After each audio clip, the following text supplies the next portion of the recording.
这只小猫将两脚摊开，小手放在最中间，乍一看像个小孩。猫咪怪异的行为让女主严重怀疑它被什么东西附身了，因为半年前他们从山里回来之后，猫咪就变成了另一副模样，不仅行为越来越像人类，就连眼神都和以前不一样了。这只橘猫名为小五，它是小姐姐2年前收养的。女主说家里其他小猫都是趴着休息，而小五却喜欢像人类一样坐着，哪怕是睡觉它也是坐在那里。每次女主打开电视机，小五立马就会坐到电视机面前，然后专心地盯着屏幕，似乎它真的能看懂一样。真正让女主觉得害怕的是，猫咪总是会盯着自己打聊，各种行为表现的都不像是一只正常的猫。其他猫咪都喜欢玩的逗猫棒，小五却不屑一顾，他觉得这种游戏太幼稚了，甚至眼神里还露出了鄙视的表情。女主说小五好像总是坐在那里思考什么，他现在完全不和其他猫咪玩耍。每次女主给他们喂饭时，都是另外2只在吃，而小五似乎根本不屑于跟他们一起进食，他只是远远的在一旁看着。难道他不吃东西吗？原来猫咪并不是不吃饭，而是等着女主来伺候它们。只有女主亲自端着食物，它才肯去吃碗里的猫粮。话说这也太会享受了吧！吃饱喝足后，小五会眯着眼睛坐在地上休息。摄影小哥用手戳了戳他，没想到这家伙居然回头给了他一记便宜。小姐姐说以前小五不仅温顺可爱，还特别拧，可现在他的一言一行都像个高深莫测的人类，这让女主很是害怕。那会不会这家伙是故意装出来的呢？为了搞清楚原因，于是女主假装外出，看见主人离开后，小五缓缓从地上爬起来，然后保持着坐立的姿势。此时的她像极了一个潜心修炼的僧人。看见猫咪的状态后，女主更加确定小五沾上了脏东西，因为以前小五见不到自己的时候，她都会在家里不停地喵叫，而现在猫咪完全不拿自己当主人了。女主感觉自己好像成了她的佣人。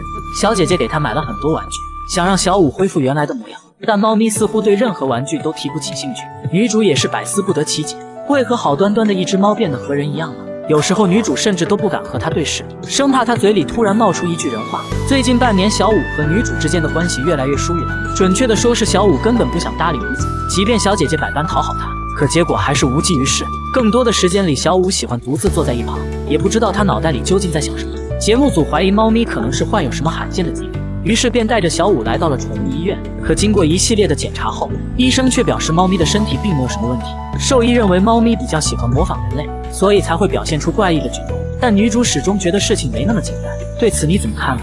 大街上捡了一只小奶猫，洗了8遍还是一身黑，看样子才1个月大小。小家伙一脸奶凶的喵叫，不知道是不是在找妈妈。小哥伸手摸了摸猫咪，小猫顿时就变乖了。刚认识就动手动脚的不太好吧？人家都有点不好意思了。这么乖巧又可爱的猫咪，大家觉得应该取个什么名字呢？这一身乌黑，不如就叫小黑炭吧。小家伙喵喵的叫个不停，估计是饿坏了。小哥特意为它烤了一根香肠，这可把小黑炭激动坏了。没想到主人对自己这么好，第一次吃到烤肠的小黑炭已经停不下来了。也不知道它饿了多久，积极干饭的小黑炭快要把竹签咬断了，看样子它很喜欢吃，咬着咬着剩下的烤肠掉了下来。作为经历过流浪的猫咪来说，自然懂得食物的来之不易。小哥让它吃这个大块的，然而小黑炭看了看，他选择先将地面的残渣吃掉，随后再去吃小哥手里的香肠。小黑知道食物都是小哥花钱买的，所以尽量不去浪费食物。不一会儿的功夫，小黑就把剩余的香肠吃光光。随后小哥将另一半烤肠也递给他，大概是心里已经把小哥当成主人了。小黑丝毫没有客气，尽自己全部的努力消灭着食物。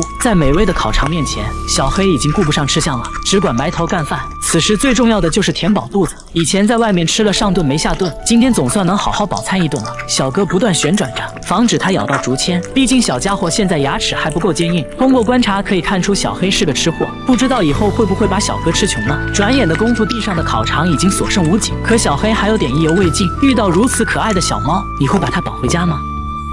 你相信狗能看到人类看不见的东西吗？这只柴犬跟随主人参加葬礼后，眼睛就一直盯着天花板看个不停，仿佛是看见了什么可怕的东西。女主顺着狗狗的视线望去，可奇怪的是天花板上却什么也没有。女主说狗狗这样的情况已经持续很多天了，它不仅白天对着天花板犬吠，到了晚上更是叫个不停。刚开始女主并没有在意，以为阿柴是想通过这样的方式来吸引自己的注意，她拿出狗粮试图安抚狗狗的情绪，可阿柴只是闻了闻，很快便又把目光投向了天花板，看他一副认真的模样，似乎这上面真的有什么东西。女主告诉我们，平时狗狗从不乱叫，性格也很温顺，可自从上周参加完爷爷的葬礼后，阿柴就出现了反常的行为。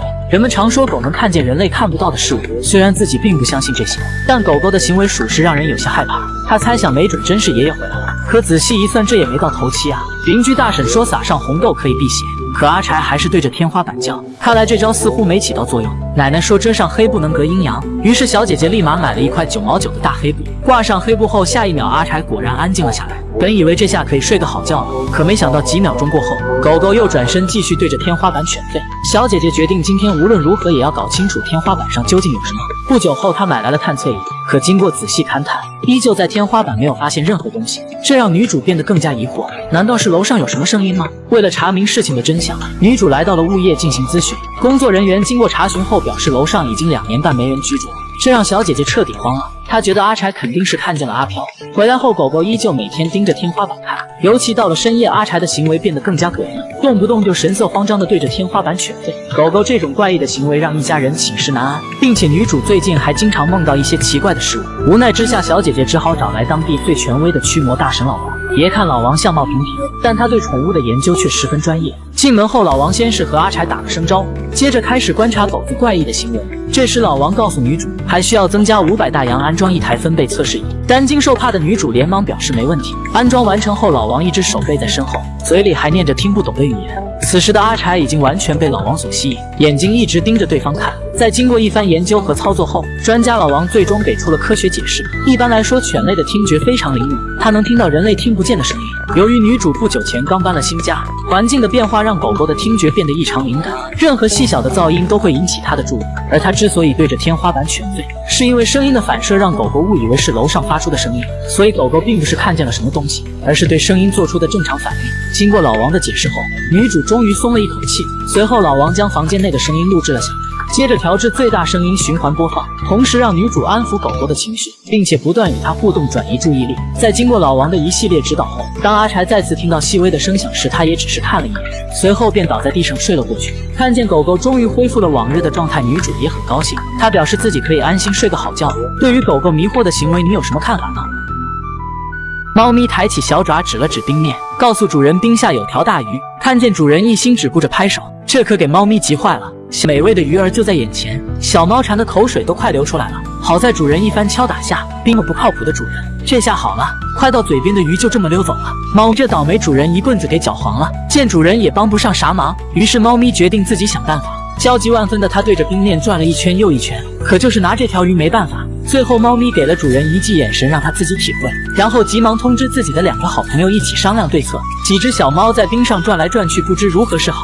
主人决定务必要让他们今天吃上鱼肉。转眼时间来到中午，小哥从家里拿来了自己珍藏多年的钓鱼设备，这次他找了一个冰层较薄的位置，接着用祖传的铁棍将冰面凿碎，然后开始熟练地摆弄起鱼竿。而猫咪则是再一次当起了监工，可等了半天都没看见鱼儿的影子。焦急的猫咪碰了碰鱼竿，心想着这东西抓鱼靠谱吗？小哥自信地拍了拍它，示意猫咪把心放到肚子里，今晚务必让它吃上鱼。就这样，一人一猫在河边足足等了几个小时，也没钓上来一条鱼。见迟迟没有鱼儿上钩，于是不服气的小哥再次回家更换了装备，这回他要在湖中心进行垂钓。在冰上打出洞之后，小哥随即开始搭建帐篷，心想着就算是今晚熬夜通宵也要弄上来一条鱼，不然岂不是让几只猫给笑话了。一切准备就绪后，小哥开始等鱼儿上钩。果然功夫不负有心人，不一会儿的时间就有鱼儿咬钩了。小哥见状连忙将鱼线收回，很快一条大鱼被拽了上来。之后小哥一路开挂，鱼儿应接不暇的一条接一条。著名钓鱼专家麦克阿瑟曾说过，